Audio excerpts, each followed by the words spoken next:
Hey everyone, Wiggles here. In this video, I'm going to help you decide if you should main Drakania in Black Desert. She's one of the coolest looking classes in the game, and she's incredibly fun to play. She wields a Slayer sword in her Succession form, and a Tryon in her Awakening form. The Tryon spear makes her look like a Dragoon in Final Fantasy, except you look even cooler because you have this awesome wing shield as well. Both versions of the Drakania are really fun to play while offering a different style of being a melee bruiser in this game.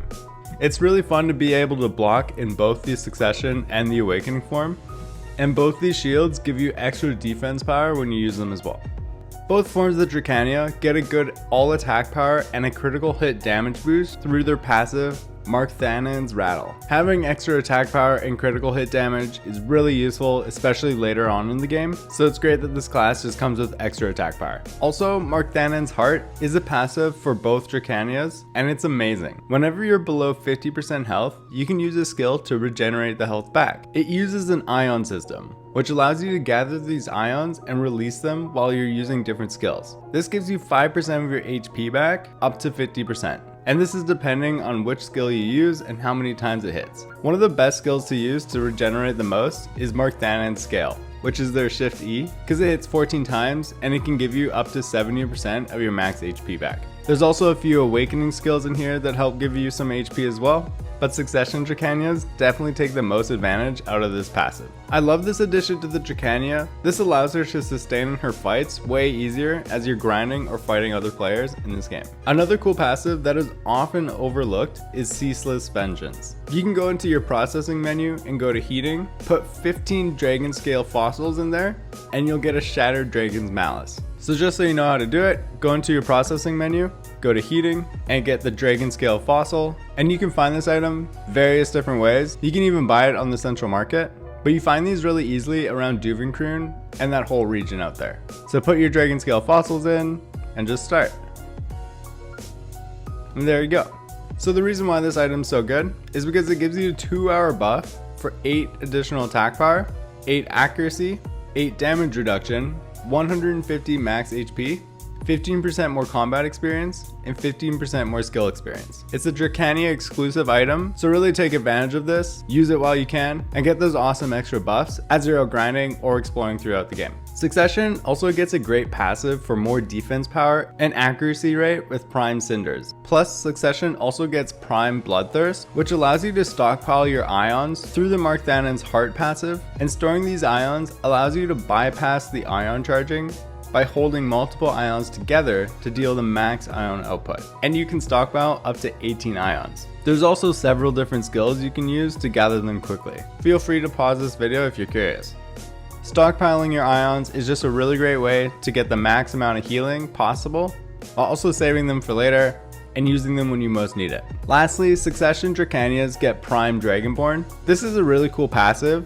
This passive cleanses movement, attack, and casting speed reduction debuffs on your character as you use skills, which is really useful. It can also cleanse these debuffs on your nearby allies as well, allowing you to easily maneuver around fights where your enemies are using those kinds of debuffs to their advantage. You also get 3 ions whenever you cleanse, which actually helps a lot. And here's a list of the skills that you can use to get this effect. They're all pretty much the prime skills, but yeah, pause this video if you're curious just to read them all. As for the active buff, Succession Drakanias get Prime Dragon's Fury. Dragon's Fury gives you 30 attack power, 15% all accuracy rate, 15% attack speed, as well as super armor. While the skill is active, Prime Abyssal Fang and Prime Skewer give 3 additional ions while fighting as well. On the Awakening side, you get something called Burning Resolve. This is very similar, it has a little bit of differences. So you get 30 more attack power, 30% critical hit rate, 15% more accuracy, and 10% more attack speed. And you also get the super armor as well. So you're pretty much just trading off the additional attack speed for some critical hit rate,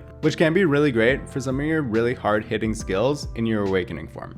So moving on to the skill enhancements, your first set of skill enhancements comes at level 56, and this comes down to preference. Both options are protected and offer a float CC and air attack with similar damage. The 2 options are quite niche and not really used as much. The Soaring Claw skill is a little faster to activate and can flow nicely after your Dragon Walk skill or Refraction, but I personally prefer using Mark Thanan's Fang since it can be useful for mana regen in PvE, and it does a little bit more damage than Soaring Claw. also it can combo nicely with various other skills. For level 57 skill enhancement, Dragon Assault is the typical preferred choice here. The skill is the safer option of the two, since it has super armor for the entire skill duration, and it also inflicts a minus 15 defense power for 10 seconds on your enemy. The stun on the other skill can be really useful, but Dragon's Assault seems to be way more reliable. Lastly, level 58, so this is your third skill enhancement, Abyssal Advance is the regular preferred choice here. This is a buff skill that recovers your max HP by 10%, and it also gives you 15% movement speed and 24% critical hit rate to you and your allies for 15 seconds. This skill is unprotected and is quite slow to cast, but it's really useful as a pre-buff before you go into combat. Abyssal Dominion isn't a bad skill either.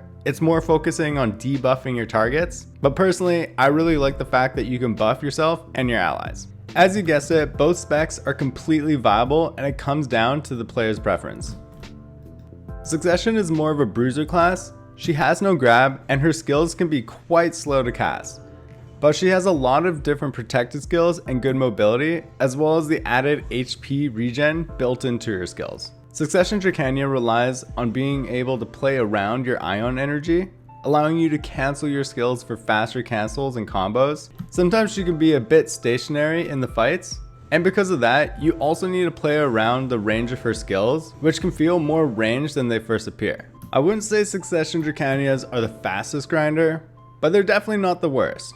They'd most likely sit around average when it comes to all the other classes, but even though they're average, it's really fun to hit people with your big AoEs on this class. She definitely excels in large scale PvP, since she can deal a lot of damage when she's completely protected. All her skills drain mana from enemies around her, which is really useful in large scale to disarm your enemies. In small scale PvP, her skills are a bit slow to cast, so Awakening definitely takes the W there. The Awakening Drakania is a very different playstyle. She has two different stances, Hexablood and Dragonblood. Using a skill with the red icons put you into Hexablood, and using the skills with the blue icon puts you into Dragonblood. So while you're in Hexablood, you gain 20 attack power and 15% attack speed. When you're in Dragonblood, you get 25 attack power and 20 defense power. Personally, I love playing Awakening. Using Sundering Roar in Dragonblood form, which is F backwards, and then Doombringer in Dragonblood form, which is Shift Q, is a really fun way to deal significant damage to your enemies.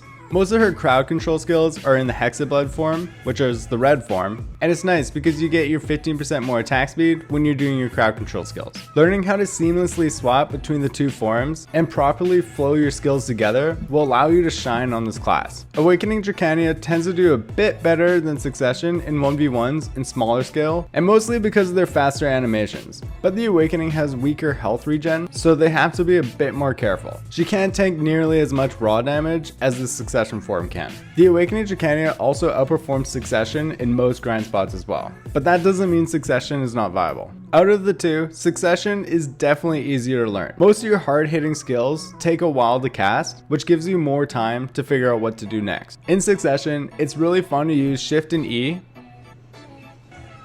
Shift and Q, Shift and left mouse button and hold the left mouse button, and let go, or Shift and right mouse button and hold the right mouse button, and then let go. All of those are really fun to use. All of these skills are exploding AoEs that can deal massive damage to their enemies. That being said, because these skills are so useful to use, Succession does feel a bit slower, especially when compared to the Awakening counterpart. And on the Awakening side, the Drakania Awakening does seem very complex at first, but it honestly just takes a few grinds to understand how these two stances work, and also which skills work best in different scenarios. Drakania movement is really fun to play. Simply double jumping allows you to fly around on the map. This consumes your stamina, but allows you to just traverse really quickly. You can also use forward F to do Dragon's Advance, and when you're doing Dragon's Advance, you can press space to go a little bit further, or press left mouse button and you'll do a little attack at the end. Refraction and Dragon's Walk is a really great little dash, which is really useful for getting out of AoEs, like other player AoEs or boss AoEs. And to do this, all you have to do is hold right mouse button and a direction for Refraction, and the same thing, hold Shift and a direction for the Dragon Walk. Those are great little movement spells to pair up with your other skills as well. But by far, my favorite movement skill on the Drakania is in Awakening, and it's called Flow Dragonflight. To do this, hold shift, forward, and space. And you can do this until you run out of stamina.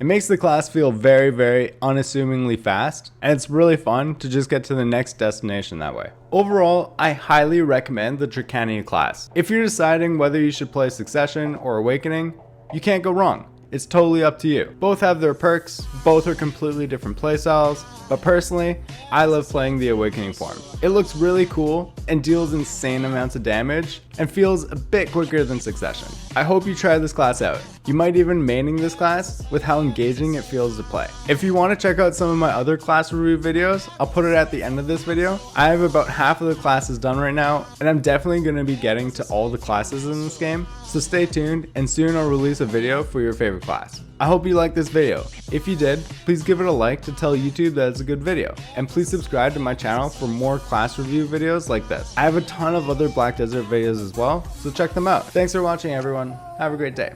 Cheers.